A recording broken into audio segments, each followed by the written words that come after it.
So problem generation in GEC, it's kind of hard to show all the problems, but you know, we went ahead and put a demo lesson together. See, this is linear demo, and if we create a problem, we have what we call text wrappers. So this is a text. It's not just a text problem. I mean, these are just that's fine. So in here we can choose matching, fill in the blanks, drag, position, form. Okay, so this is where you have the words below, or you have items below, and you drag them up into the scene to match something in the scene, right? Then you have multiple choice. Obviously, we have speech problems, and speech problems can be open-ended. We have open-ended speaking and writing problems, or prompted speaking and writing problems. Category problems are where you create these categories, and then you have to drag items into the right category. And then of course you have text selection, where if you pick the wrong text, it changes red. If you pick the correct text, it changes green, right? And the thing about all of these is that we can choose the question type to be text, image, or audio. We can also choose the answer type to be text, image, or audio. So you can do the 3x3 combinatorics there and find out how all the different variability that can happen in a what do we call it? We call it the text wrapper. It's just a text problem. If we go back out here again now, and then go into create another problem. The other type of problem we have is a video problem. All right, now it's not really a problem, it's a wrapper, because within this video wrapper you can put any of these types of text.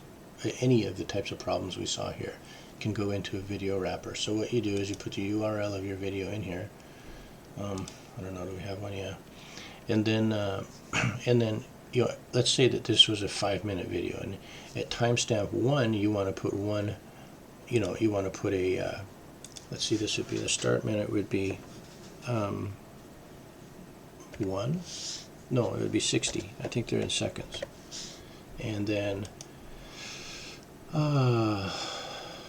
no, it would be 1 minute and 0 seconds. Okay. And then your end minute would be 1 minute and 1 second, because that means it's just going to pop up a question at this time, and when that question is answered by the student, the problem disappears, and you end up seeing the video until the next time period. So let's say at this time you're going to go to 2 minutes and 0 seconds, and this is going to start again at 2 minutes and 1 second, right? And now you have 2 problems you can define in here, and you can do as many as you like, right? So that's the video wrapper. Okay, the hotspot wrapper, I'm going to go ahead and grab an image. I've got this goofy image. This is me in a kaleidoscope. I'll just put it in here so you can see. And all right, so you can click these. Again, you can click these hotspots anywhere. You can place them anywhere you want on the image. Like that's an eye and that's a nose. And every time you click one, it creates a new problem. But this works in 3 different ways. So this could be one problem where the student sees the hotspot, clicks it, and then does a question. And then when they're done with that question, it goes away. They see the next hotspot, they click it, and they do the question. So that's one way it works. Another way it works is where this opens up in the student lab, and they see all of these together, and each of them have a drop down, for example. And in the drop down, you'd have 3 answers here, 4 answers here to choose from, right? Just drop down selector. And the last way it works is where you have all of the items you have all of the hotspots on one image. You're seeing them at the same time, and over off to the left you have either audio or image or text that you can drag to the right one. So you might have 3 hotspots, you might have 6 items, 3 are distractors, 3 are the real ones that have to be dragged to the right place, like that. So the hotspot works in these 3 different ways. Now there's more to say about generating, building curriculum. Obviously we have the curriculum builder here.